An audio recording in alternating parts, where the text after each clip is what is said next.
Summary of Notes of a Native Son by James Baldwin. Baldwin says in the introduction that he didn't want to write a biography at first, but that he finally saw it as a good chance to look into his inheritance and identity. There hasn't been much progress on race issues in American society in the 30 years since the book came out. He was born in Harlem into a big family. From a young age, he loved reading and was good at writing. His way of writing was shaped by the books he read, as well as by church language and Black American speech. At some point, he understood that European culture did not belong to him in the same way that it did to white Americans. This made him feel alone and hurtful to himself. He says that the reason he is so critical of America is that he loves the country so much. He ends by saying that he wants to be an honest man and a good writer.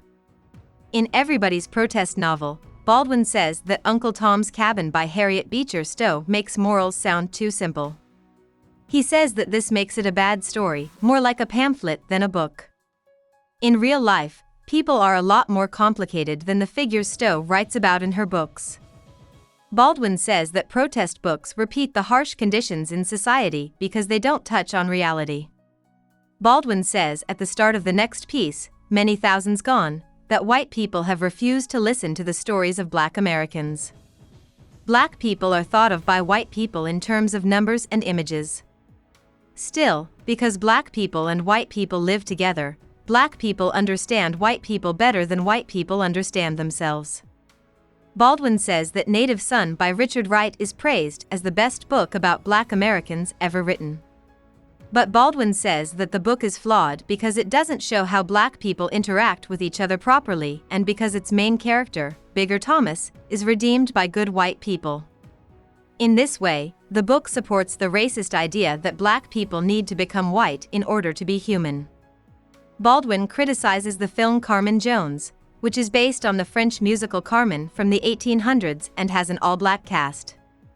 Baldwin says that the actors with dark skin play bad guys, while the actors with light skin play the main, heroic roles. The movie also shows sexuality in a clean, childish way. So, Carmen Jones tells us more about how white people think than it does about Black people. Harlem hasn't changed much since Baldwin's parents were kids. Baldwin says bad things about Black leaders and the Black press, but he also says that many of the problems in the Black media are the same problems in white media.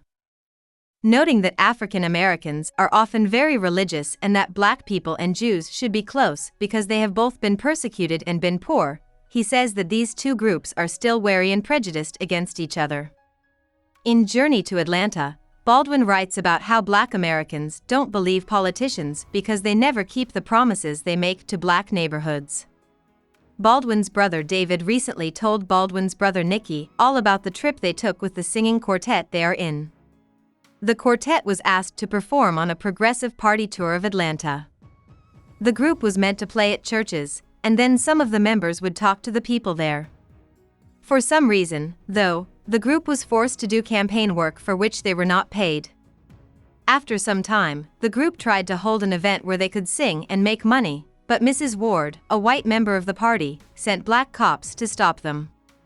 The quartet eventually went back to New York not long after, and Baldwin says that David was not surprised at all by how the trip turned out.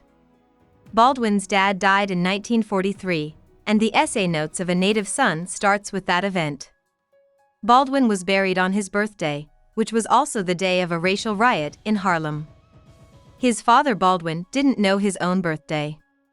He was born in New Orleans and went to the North in 1919. Baldwin's father was a preacher, but he was a tough person with a short fuse who had trouble getting along with others.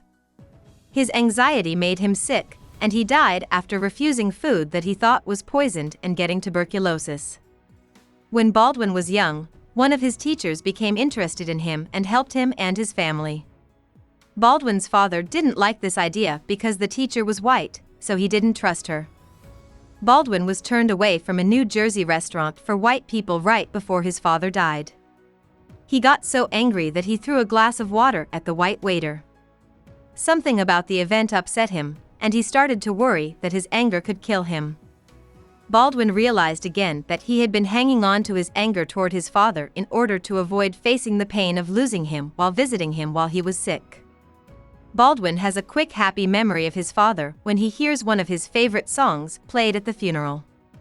When the riot starts after the funeral, Baldwin thinks about how angry the people in the neighborhood are. In the end, he says it's important to accept life as it is while always being ready to fight unfairness. As Baldwin writes in Encounter on the Seine, most African Americans who live in Paris are there to study on the GI Bill. Many Africans who move to Paris from French countries are at odds with the Black Americans who live there. Baldwin talks about how the lives of Africans living abroad are different from those of African Americans, and how guilt shapes the relationship between these two groups. He says again that he hopes Black Americans will be able to face their past, tradition, and sense of who they are. The story of A Question of Identity is about American college students who live in Paris. Baldwin says that most of these students are stuck on a stereotypical idea of Paris and never get to see the city for what it really is. People from Paris usually don't talk to tourists in the city. At some point, the freedom that many Americans feel in Paris becomes too much for them, and they have to go back to the United States. Some students totally adopt French society, but Baldwin says that even these people are still stuck in an idea of Paris that isn't really there. People from the United States can often only really understand their own country by traveling to Europe. Baldwin meets up with an American tourist he had met briefly in New York a year after moving to Paris. Baldwin finds the tourist a room at his hotel, and the tourist gives Baldwin some sheets that he stole from another hotel. Baldwin is caught and sent to a prison 12 kilometers outside of Paris for having these stolen things on him. Baldwin has a hard time talking to the cops and guards, so he is locked up over Christmas. Eventually, an American patent attorney for whom he had worked before helps him. Baldwin doesn't like how people in the courtroom laugh at his story during his hearing. Baldwin starts going to a small town in the Swiss woods once a year. He is the first Black person to ever go there.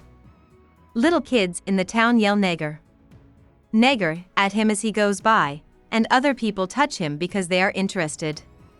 One woman tells him with pride that the village has a history of buying Africans to turn them to Christianity. Baldwin thinks that because of the past of empire, Europeans don't feel like strangers anywhere and can still be naive about Black people and racial oppression.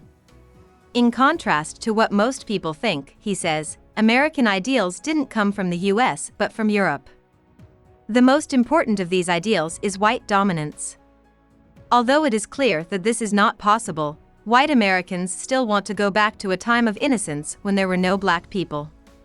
This myth of innocence does a lot of harm to the world, but white people will have to give it up at some point. In the end, Baldwin says, the world will never be white again.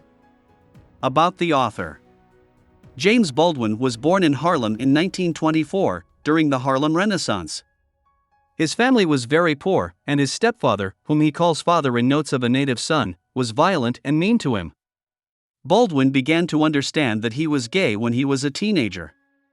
During this time, he became a junior preacher. When he was 17, he left the church.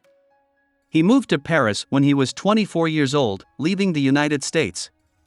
He lived in France for most of the rest of his life, with short stays in Switzerland, Turkey, and the United States. He wrote a lot of essays, books, short stories, poems, and 2 plays over the course of his life. In the 1960s, he was a key figure in the civil rights and Black liberation movements. He is one of the most famous African American authors in history. He was 63 years old when he died. Hope we summarized it fully and you liked it. Please hit the like button and subscribe to our channel so that we are motivated to create more videos.